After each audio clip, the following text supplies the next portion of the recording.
Hello and welcome to all. आप सभी का स्वागत है एक बार फिर से एसएसजी गुरुकुल के इस ऑफिशियल यूट्यूब चैनल पर।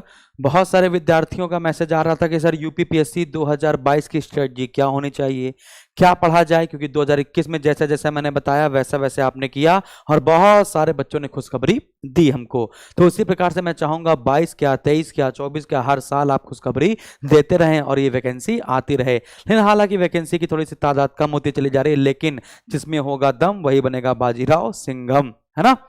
तो हम लोग स्टार्ट करते हैं। तो हम लोग आज बात करेंगे 2022 पर कट ऑफ क्या होनी चाहिए, 2022 का सिलेबस क्या होना चाहिए, सिलेबस में क्या पढ़ा जाए, क्योंकि 2021 में आपने कुछ ऐसे प्रश्न देखे जो बहुत ऊट पटांग तरीके से आए थे 2021 में। जैसे मैं आपको पहले ही बता चुका हूं कि अगर हम लोग इतिहास की बात करें, भूगोल की बात करें, तो आपको अगर मान के चलिए जैसे इतिहास में 16 क्वेश्चन आए तो 16 क्वेश्चन में आपको सिर्फ 12 से 13 क्वेश्चन ही ऐसे मिलेंगे जो आपने पूरी तरीके से सुने होंगे, हाँ कि ना। लेकिन बाकी जो 3 से 4 क्वेश्चन होंगे उसको करने में आपके पसीने छूट जाएंगे, क्योंकि वो आपने कभी सुने नहीं होंगे और उस पर आपको जोर भी नहीं देना है और उसमें तुक्का भी नहीं मारना है। बड़े से बड़ा अध्यापक भी उसके लिए गूगल करता है और गलत भी आंसर बता देता है। तो आपको जो सब कर ले रहे हैं वो अगर आप नहीं कर पा रहे हैं तो आप मेरिट से बाहर हो जाएंगे। इसलिए जो सब कर ले रहे हैं वो तो आपको सही करना ही करना है। फिर बाकी जिसमें लोगों को संशय होता है, यदि आपने उसको भी सही करके दिखा दिया तो आप बाजी मार ले जाएंगे। तो इसी हिसाब से हम लोग आज बात करने वाले हैं प्री क्या होना, प्री में क्या आता है, मेंस में क्या होता है। नेगेटिव मार्किंग लिखी हुई है 1/3 की होती है। अच्छा, नेगेटिव मार्किंग में थोड़ी सी बात कर लेते हैं हम लोग कि आपको बहुत सारे लोग ज्ञान देंगे कि बेटा ज़्यादा से ज़्यादा प्रश्न करके आना, ज़्यादा से ज़्यादा प्रश्न करके आना। होता क्या है, लोग आपको ज्ञान दे देते हैं 4 प्रश्न करोगे, यदि एक सही हो गया 3 गलत हो गए और 3 गलत हो गए तो आपका जो एक सही है वो कटेगा, तो आप तुक्का मार लो। लेकिन ऐसा नहीं करना है। लोग क्या करते हैं कि जब लास्ट वाली बेल बजती है 5 मिनट पहले, तो उसमें जो उनको संशय रहता है वो फटाफट से उसमें ओबलिंग भी कर लेते हैं और वही प्रश्न सबसे ज्यादा मात्रा में गलत होते हैं जो लास्ट में ये पॉइंट करते हैं। क्लियर है। तो आपको क्या करना है, पेपर को 3 बार में पढ़ना है। पहले हम लोग को वो पढ़ना है जो हम लोग को 100% करेक्ट आता है। 100% आता है तो उसको टिक लगा के आपको ओबलिंग कर लेनी है। इसके बाद काउंट कर लेना है कितने क्वेश्चन आपके सही हो गए, क्योंकि आपको कट ऑफ तो पता ही है, हाँ कि ना। तो उसी कट ऑफ के आसपास आपको 100% एक्यूरेसी के साथ सही चीजें करनी है। फिर सेकंड पेपर में यानी कि आप जब दूसरी बार पेपर पढ़ेंगे तो उसमें हम लोग ये देखेंगे कि कौन सा क्वेश्चन इबारती वाला था, तो जिसको हम लोग कर सकते हैं सही वो पढ़ते हैं। और तीसरी बार में हम लोग 50-50 जिसमें चांसेस रहता है, संशय रहता है, ऐसे प्रश्नों को सॉल्व करते हैं। तो 3 चरण में पेपर आपको पढ़ना है। मैं जान रहा हूं कहना आसान है लेकिन पेपर टाइम बहुत ज्यादा फोकस नहीं हो पाता, लेकिन आपको ये करना है। इसके लिए आपको स्पीड टेस्ट देना पड़ेगा। स्पीड टेस्ट लगातार देंगे तभी ये 3 चरण में पेपर कर पाएंगे, अदरवाइज आपके पास समय ही नहीं बचेगा तो बहुत दिक्कत होगी। ठीक है, तो स्टार्ट करते हैं हम लोग। प्रारंभिक परीक्षा और मुख्य परीक्षा की पूरी बात, नकारात्मक अंकों से बचे, क्योंकि यही जब आप आंसर की मैच करते हैं और जब निगेटिव होता चला जाता है और जब घटाते हैं, जब सही वाले में से निगेटिव माइनस करते हैं तो जो दिल में दर्द होता है ना भाई साहब, वो बहुत खतरनाक होता है। चलिए बात करते हैं सिलेबस क्या होना चाहिए, क्या है कट ऑफ, क्या है पिछले सालों की कट ऑफ, क्या है, क्या पढ़ें क्या छोड़ें, अच्छी किताबें कौन सी हैं, कौन से पार्ट पर ज्यादा फोकस करें। तो 15 से 20 मिनट के सेशन में सारी बातें कर लेंगे। तो आपको पता होना चाहिए कि इसमें इंटरव्यू नहीं होता, साक्षात्कार नहीं होता। इसमें 2 पेपर आपके होंगे, एक प्री होगा और एक मेंस होगा। प्री में आपके 2 पेपर होंगे, है ना। पहला पेपर आपका जीएस का होगा, दूसरा पेपर आपका हिंदी का होगा। तो जीएस में आपके 140 प्रश्न होंगे, हिंदी में आपके है ना 60 प्रश्न होंगे, यानी कि 6 टॉपिक के आपके 60 प्रश्न पूछे जाएंगे। समान अध्ययन में आपको पता है हिस्ट्री है, ज्योग्राफी है, पॉलिटी है, इकोनॉमी है ना, और साइंस है, करंट अफेयर है, मिसलिनियस है, जनगणना है और पर्यावरण है। मैंने सबको यहाँ क्राइटेरिया में बांट रखा है। यदि मैं इतिहास की बात करूं तो 2017 में से 22 क्वेश्चन थे, 16 में 19 क्वेश्चन थे, 14 में 20 क्वेश्चन थे, 2021 में आपके मात्र 16 प्रश्न थे। अर्थात भारतीय इतिहास में आपको क्या पढ़ना है ये बातें हम लोग आगे चलेंगे करके, है ना। तो भारत और विश्व का भूगोल देखा जाए तो 2017 में 11 प्रश्न, 2016 में 25 प्रश्न, 14 में आपके 22 प्रश्न, 2021 में आपके 16 प्रश्न रहे। भारतीय संविधान की बात की जाए तो 2017 में आपके 7 प्रश्न थे, 16 में आपके 10 प्रश्न थे, 2014 में आपके 8 और 2021 में आपके 9 प्रश्न, यानी कि आप मान चलिए 10 प्रश्न के आसपास भारतीय संविधान में आते हैं, और अगर आपने भारतीय संविधान के प्रश्न गलत कर दिए तो समझ लीजिए तौबा तौबा, पाप माना जाएगा इसको, ठीक है ना। तो ऐसा तो बिल्कुल नहीं करना। अच्छा, एक बात बता देता हूं, वर्ल्ड ज्योग्राफी, इंडियन ज्योग्राफी और इन्वायरमेंट और जनगणना अगर एक साथ मिला लिया जाए तो लगभग 22 से 25 प्रश्न इसके टोटल आते हैं, ठीक है ना। तो आगे बढ़ते हैं, अगला भी समझ लेते हैं किसमें कितने भार है। भारतीय अर्थव्यवस्था की बात की जाए तो अर्थव्यवस्था में आपको 3 चैप्टर पर पकड़ बनानी है, एक कृषि पर, एक व्यापार पर, एक वाणिज्य पर, और आपको अर्थव्यवस्था ऐसी पढ़नी है जो करंट अफेयर से संबंधित हो, है ना। 6 प्रश्न आए, 9 प्रश्न आए, 9 प्रश्न आए, 2021 में आपके 7 प्रश्न आए। करंट अफेयर एक बहुत बड़ा पार्ट है ना, और आपको ये वन लाइन करंट अफेयर याद करनी है। फिर मैं कह रहा हूं आपको वन लाइनर करंट अफेयर याद करनी है, लेकिन डेटा याद करना है। यदि 30,954 रुपया है तो आपको 30,954 ही याद करना है, लगभग 30,000 नहीं याद करना है ना। तो करंट अफेयर में 24, 23, 21, 25 यानी कि इसका रेशियो आप मान के चलिए 25-26 का रहता ही रहता है। यूपी स्पेशल आपका 10 नंबर का तो यूपी आना ही आना है किसी भी हालत में, है ना। तो पहले हम लोग बात की जाए 17 आए थे, 9, 15 और इस बार 9 आए हैं।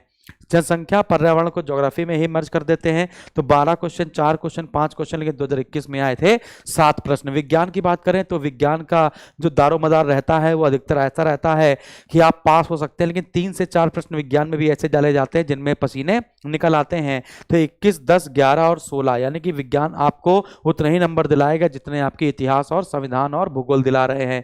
फिर आपका रीजनिंग आती है, क्वांट आती है। रीजनिंग और क्वांट सरल सरल आते हैं तो आप इसको भी कर सकते हैं, तो जिससे आपकी मार्किंग थोड़ी सी बढ़ जाती है। जैसे 15 क्वेश्चन आए हैं, 14, 15, 10, तो लगभग मान के चलिए 10 से 15 के बीच में रीजनिंग और क्वांट यानी कि मैथ के क्वेश्चन आपके रहते हैं। वैसे क्वेश्चन की चीनी की मूल्य में 25% की वृद्धि हो जाती है, तो बताइए खपत कितनी कम कर दी जाए कि मूल्य में कोई परिवर्तन ना आए, ऐसा प्रश्न आता है तो आपको इसको चेक कर लेना है। फिर हम लोग बात करते हैं कहाँ से शुरू करें, तो मैंने आपको बताया, चलिए पहला पकड़ते हैं इतिहास। तो इतिहास में आपको 2 पार्ट पकड़ने हैं, एक है धार्मिक आंदोलन और दूसरा है राष्ट्रीय आंदोलन। अब धार्मिक आंदोलन में आपको जैन धर्म, बौद्ध धर्म और भक्ति आंदोलन पर चर्चा करनी है, और यहीं पर आपको इंडस वैली सिविलाइजेशन की बात करेंगे तो आपको सिर्फ उत्तर प्रदेश के पार्ट पर कब्जा करना है कि इंडस वैली सिविलाइजेशन और पाषाण काल में उत्तर प्रदेश के वो कौन से स्थल हैं। फिर इसके बाद हम लोग राष्ट्रीय आंदोलन की बात करें तो आंदोलन में आपको पूरी कहानी नहीं याद करने की, गांधी जी ने क्या क्या किया। अगर आप ये याद कर सकते हैं कि असहयोग आंदोलन कब शुरू हुआ था, कब खत्म हुआ था, और चौरी चौरा कांड कब हुआ था, यदि डेट आप याद कर सकते हैं तो डेट आपकी मैचिंग कराने के लिए आती है। पहले कौन सी घटना हुई थी, बाद में कौन सी घटना हुई और बाद में कौन सी घटना हुई। और सबसे इंपॉर्टेंट, आजकल राजा का क्षेत्र और उसका वंश और वंश का संस्थापक और अंतिम शासक, इससे क्वेश्चन बनने का ट्रेंड आ गया है कि कौन सा राजा का कौन सा क्षेत्र था। ये प्रश्न आ रहे हैं, आप प्रीवियस ईयर का पेपर उठा के देख लीजिएगा।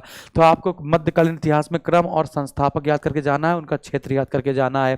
फिर बाकी आपसे ये क्वेश्चन पूछा जाता है, कांग्रेस से तो क्वेश्चन आना आना आना आना आना ही है, और राजनीतिक संगठन, है ना। किसान विद्रोह, जनजाति विद्रोह, ये आपको एक पार्ट में पढ़ लेना है। 1857 की क्रांति में आपको उत्तर प्रदेश वाला पार्ट देख लेना है, और गांधी युग में आपको मिलान करने के लिए आएगा, पहले कौन सी घटना, बाद में कौन सी घटना, है ना। पूना समझौता पहले हुआ था कि लॉर्ड इरविन समझौता पहले हुआ था, गांधी इरविन समझौता पहले हुआ था, है ना, कि व्यक्तिगत सत्याग्रह पहले चलाया गया था, कि 8 अगस्त 1942 को पहले भारत छोड़ो आंदोलन चलाया गया था। तो आपसे ये क्रम पूछेगा और क्रम को मैच करना पड़ेगा। पेपर में ऐसा क्वेश्चन पूछा गया था, 8 अगस्त 1942 को क्या शुरू हुआ था, तो भारत छोड़ो आंदोलन, जबकि 23 मार्च 1942 को क्रिप्स मिशन आया था। ऐसे आपको याद करना पड़ेगा। आगे बढ़ते हैं, भूगोल में सबसे ज्यादा प्रश्न आता है आपका प्राकृतिक संसाधन से। प्राकृतिक संसाधन में आपको कौन सा राज्य प्रथम है, कौन सा देश प्रथम है ना, और कौन सा खनिज संसाधन कहाँ पाया जाता है, आपको मिलान करने के लिए आएगा। कह देगा झरिया, रानीगंज, ऐसे आपसे दे देगा और कह देगा मिलान करिए। तो खनिज संसाधन, ऊर्जा परिदृश्य, शक्ति संसाधन, उद्योग और व्यापार, इन पर आपको कब्जा करना है वर्ल्ड ज्योग्राफी पर। वर्ल्ड ज्योग्राफी में आपको रिवर सिस्टम भी आना चाहिए थोड़ा बहुत, कि कौन सा देश किस नदी के किनारे बसा हुआ है, और अगर आपको कुछ झीलें याद कर पाएं कि टिटिकाका झील कहाँ है, सबसे ऊंचा जलप्रपात कौन सा है, वो किस नदी पर बना है, तो स्टैटिक वाला पार्ट आपको यहाँ पर पकड़ लेना है। भारत का तो संपूर्ण भूगोल आपको याद करना पड़ेगा। फिर विश्व की नदियां मैंने आपको बताई कि आपको क्या पढ़ना है। संपूर्ण भूगोल भारत का तो आपको कब्जा करना ही पड़ेगा, विश्व के भूगोल में मैंने आपको बता दिया। संविधान की बात करें तो संविधान में आपका कुछ फेवरेट टॉपिक है, जैसे मौलिक अधिकार, डीपीएसपी, पंचायती राज व्यवस्था, मौलिक कर्तव्य, और कुछ प्रमुख अनुच्छेद और अनुच्छेदों को मिलान करने के लिए आएगा। जैसे अनुच्छेद 143 हो गया, 312 12 हो गया, ऐसे करके, और कुछ संविधान संशोधन होंगे। उसमें संशोधन में आपका मंत्रिपरिषद वाला 42वां संविधान संशोधन, 44वां संविधान संशोधन, भाषा संबंधी संविधान संशोधन, इसके बाद 2171-92, जैसे हमने बताया था आपको पहले भी कि 2171-92 के तहत भाषाएं जुड़ी हैं, सिंधी जुड़ी है ना, नेपाली, मणिपुरी, कोंकणी जुड़ी। फिर इसके 92वें संविधान संशोधन के तहत बोडो, डोगरी, मैथिली और संथाली जुड़ी। ये पेपर में आपका क्वेश्चन आया भी था। फिर इसके बाद भाग और अनुसूचियां आपको याद करनी पड़ेंगी, पूरे 22 के 22 भाग याद करने हैं और 12 की 12 अनुसूचियां रटना पड़ेगा। फिर इसके अलावा जो बहुत इंपॉर्टेंट आता है वो कुछ प्रमुख आयोग और अधिकरण अधिनियम है, जैसे RTI, मानवाधिकार पर्यावरण संरक्षण अधिनियम, वन्य जीव संरक्षण अधिनियम और NGT, इससे भी प्रश्न आने शुरू हो गए हैं। फिर अर्थव्यवस्था की बात करें तो आपको प्रमुख सूचकांक याद करना पड़ेगा, और वो सूचकांक किसने जारी करा है, रिपोर्ट किसने जारी करी है, उस संस्था का नाम क्या है। व्यापार पर आपको बात करनी पड़ेगी, कृषि, हरित क्रांति, नीली क्रांति, इन सब का मिलान आपको याद करना पड़ेगा, ठीक है ना। फिर इसके बाद एक सेकंड, फिर इसके बाद आपको पशुपालन में कि कौन सी प्रजाति किसकी है, पशुपालन के क्षेत्र में, मांस के क्षेत्र में कौन सा आगे है ना। तो ऐसा मॉनेटरी पॉलिसी अगर आपने याद कर ली तो आपको सभी पेपर में काम आएगी, है ना। रेपो रेट कितनी है, रिवर्स रेपो रेट कितनी है। तो जैसे UPSC के पेपर में पिछली बार पूछा गया था कि CR बढ़ा दी जाए तो क्या होगा, रेपो रेट बढ़ा दी जाए तो क्या होगा, SLR बढ़ा दी जाए तो क्या होगा, इस सब। और आर्थिक नियोजन में प्लानिंग कमीशन आता है, पूरा आपका नीति आयोग आता है, पंचवर्षीय योजनाएं आती हैं। विज्ञान वाले में एक पंक्ति वाले जो प्रश्न होते हैं उसको आपको याद कर लेना है कि ग्वाटर, है ना, जो रोग है वो किसकी कमी से होता है, ऐसे वाले प्रश्न, ठीक है ना। बोट्यूलिस किस में होता है, वायरस से कौन सा रोग होता है, जीवाणु से कौन सा रोग होता है, इसमें 1 लाइन के क्वेश्चन याद कर लेने हैं। विडाल टेस्ट किससे संबंधित है, ऐसा प्रश्न। तो मुख्यतः आपको बायोलॉजी पर क्वेश्चन पकड़ना है, बायोलॉजी और रसायन विज्ञान पर, और आपको 1 लाइन वाले ही पकड़ने हैं। इसके बाद आपको टेक्नोलॉजी में उपग्रह कब कौन सा छोड़ा गया, इसरो ने कौन सा कार्यक्रम शुरू किया, और कौन सा न्यूक्लियर रिएक्टर कहाँ पर है, जैसे तारापुर कहाँ पर है, नरौरा कहाँ पर है, इलाहाबाद भाटा कहाँ पर है, कैगा कहाँ पर है ना, काकरापाड़ा कहाँ पर है। तो इसका मिलान करने के लिए आपके पेपर में आता है, इसको आप पकड़ लीजिएगा। आगे बढ़ते हैं।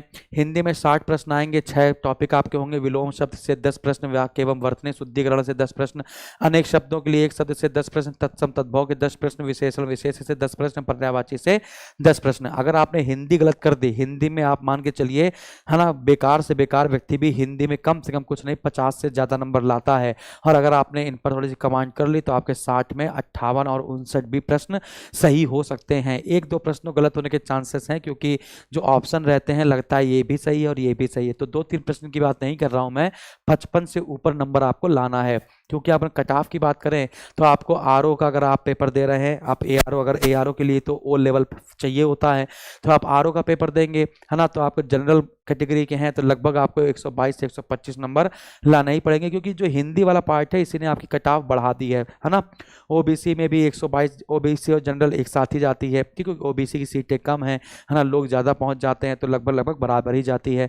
फिर इसके हिसाब से मैंने आपको बता दिया है, देख लीजिएगा, है ना, धीमे धीमे इस पर बढ़ोतरी हो रही है ना। मैं कहता हूं अगर पेपर कठिन बनता है तो आपका पेपर कठिन बनेगा तो कट ऑफ नीचे जाएगी, पेपर सरल बनेगा तो कट ऑफ ऊपर जाएगी। लेकिन मिनिमम हम लोग देखते हैं तो आपको लगभग मान के चलिए कि 160 में 120 प्रश्न आपको करने ही करने हैं। 120 क्वेश्चन आप सही करेंगे तो अपने आप को सेफ जोन में रखिएगा।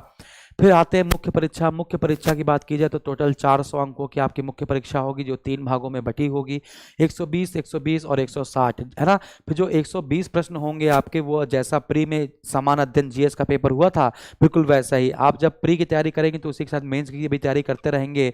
तो प्री में जैसा जीएस का पेपर हुआ तब बस वहाँ पर 140 प्रश्न थे, लेकिन यहाँ पर 120 प्रश्न है, तो ये ऑब्जेक्टिव होगा, क्लियर है। फिर इसके बाद 120 वाला काम खत्म हो गया। फिर आते हैं सामान्य हिंदी। सामान्य हिंदी में एक गद्यांश होगा। सबसे पहला आप समझिएगा सामान्य हिंदी में अब ये लिखने वाला आ गया है ना, तो ये तो ऑब्जेक्टिव हो गया, अब लिखने वाला आ गया है। तो एक गद्यांश दिया जाएगा, उस गद्यांश का आपको शीर्षक पूछा जाएगा, शीर्षक बता ले जाओगे 3 नंबर मिल जाएंगे। फिर आपका सारांश पूछा जाएगा, फिर आप सारांश लिख देंगे 6 नंबर मिल जाएंगे। फिर आपको एक गद्यांश में ही ऐसे रेखांकित कर देगा कुछ लाइनें और कह देगा इसकी व्याख्या करिए, और व्याख्या कर देगा तो आपको 12 नंबर और मिल जाएंगे। फिर इसके बाद समझिएगा, जैसे हमने बताया ना, जैसे लिखा है 160 जैसे लिखा हुआ है ना, तो 100 + 160 मैंने आपको बताया, तो 100 होगा सब्जेक्टिव और 60 होगा वस्तुनिष्ठ। वस्तुनिष्ठ मतलब ऑब्जेक्टिव। तो ऑब्जेक्टिव वही है जो मैंने आपको बताया पहले वाला, है ना, कि 6 टॉपिक और आपको करना पड़ जाएगा। तो जो 100 है उसी को मैं बाइफरकेट कर रहा हूँ। फिर इसका दूसरा प्रश्न पूछा जाएगा आपसे, दूसरा आपको पूछा जाएगा किसी सरकारी पत्र का टेबुलर फॉर्म आ जाएगा, वो आपको 15 नंबर देकर जाएगा। फिर पत्राचार की बात की जाए तो पत्राचार आपको 24 नंबर देकर जाएगा। अब जो पत्राचार होंगे वो आपके 3 प्रकार के होंगे, इसको समझ लीजिएगा। आपसे शासकीय और अर्धशासकीय पत्र लिखने को कहा सकता है, कार्यालय आदेश या ज्ञाप या परिपत्र लिखने को आ सकता है, विज्ञप्ति, टिप्पण, प्रतिवेदन या अनुस्मारक लिखने को आ सकता है। तो 3 आपके आएंगे और तीनों आपको लिखना पड़ेगा।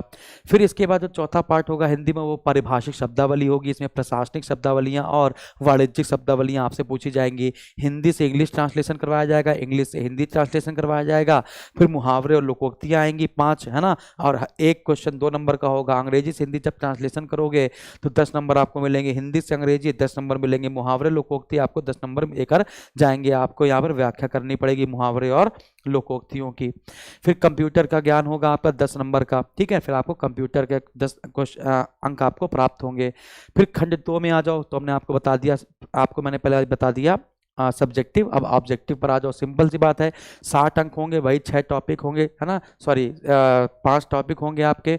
विलोम शब्द, है ना, 6 पूछे जाएंगे 12 अंक के। वाक्य वर्तनी 6 होंगी 12 अंक की। अनेक शब्दों के लिए एक शब्द 6 होंगे 12 अंक के। तो 12 पंचे 60, तो वहाँ पे 6 टॉपिक थे, यहाँ पर आपके 5 टॉपिक होंगे। ये ऑब्जेक्टिव होगा। विशेषण विशेष पहचानने के लिए आएगा, तत्सम तद्भव पहचानने के लिए आएगा। अगला समझिए, खंड 3 फिर आपका 120 अंक का होगा। देखो जैसे मैंने आपको बताया ना, यहाँ पर 120 प्लस 120 और 160, तो 160 में 100 सब्जेक्टिव है हिंदी का और 60 क्या है, ऑब्जेक्टिव है। 120 में ऑब्जेक्टिव है, फिर 120 में क्या है आपका निबंध आएगा। 3 निबंध आपको लिखने पड़ेंगे, है ना, 3 निबंध आपको लिखने पड़ेंगे, है ना। निबंध नंबर 1 समझ लीजिए कि पहले निबंध आपको इनमें से कोई एक लिखना पड़ेगा। साहित्य और संस्कृति, सामाजिक क्षेत्र और राजनीतिक क्षेत्र में कोई एक निबंध आपको लिखना पड़ेगा। इसके बाद विज्ञान और प्रौद्योगिकी, आर्थिक क्षेत्र या कृषि व्यापार से दूसरा निबंध आपको लिखना पड़ेगा। तीसरा निबंध आपका किसी करंट अफेयर की घटना से आ सकता है, डिजास्टर मैनेजमेंट से आ सकता है, या राष्ट्रीय विकास की योजनाओं से कोई तीसरा निबंध, इनमें से कोई एक आपको लिखना पड़ेगा। और जब आप लिख लेंगे तो प्री के नंबर काउंट नहीं होते हैं आपके लास्ट में। प्री आपको बस क्वालिफाई करा दिया जाता है, मेंस के नंबर आपके काउंट होते हैं। और मेंस पास करने के लिए कम से कम आपको इतने नंबर लाने पड़ेंगे, 294 से 278, मैक्सिमम 294 और मिनिमम 278 तक मेरिट जाती है। ओबीसी की 279 से 272, SC ST की मैंने आपको बता दिया है। तो ये है आपकी पूरी तरीके से स्ट्रेटजी। इसके बाद आपको कोई भी क्वेरी हो तो आप हमसे पूछिएगा, कमेंट बॉक्स में कमेंट कीजिएगा। हमें अगर और भी वीडियो बनाने होंगे आपके लिए तो मैं वो भी आपके लिए करूँगा। आप बताते रहिएगा और ये ऐसे प्यार देते रहिएगा। मैंने आपको बता दिया क्या पढ़ना है और जाते जाते क्या पढ़कर जाना है, किस पर कॉन्सेंट्रेट ज़्यादा करना है, किस पर कॉन्सेंट्रेट कम करना है, वो सारी बातें हमने आपको बता दी हैं। नमस्कार, धन्यवाद, स्वस्थ रहिए, मस्त रहिए और व्यस्त रहिए। इसके पहले हमारे चैनल को सब्सक्राइब करके जाइएगा, लाइक करके जाइएगा, शेयर करके जाइएगा। हाँ, हमारे SSG कोचिंग का ऐप है, यदि आपको हमारी क्लासें पसंद आती हैं, यूट्यूब पे पढ़ी हैं फ्री ऑफ कॉस्ट में, आप देखिए, उसको एंजॉय कीजिए। यदि आपको अच्छा लगता है तो हमारे पेड बैच ज्वाइन कर सकते हैं। 100% सिलेक्शन होगा, इस बात की गारंटी मैं देता हूं। यदि आपने मेहनत करी, हमने मेहनत करी, जब मिल बैठेंगे हम दोनों तो कुछ और ही बात होगी। Thank you very much, thank you.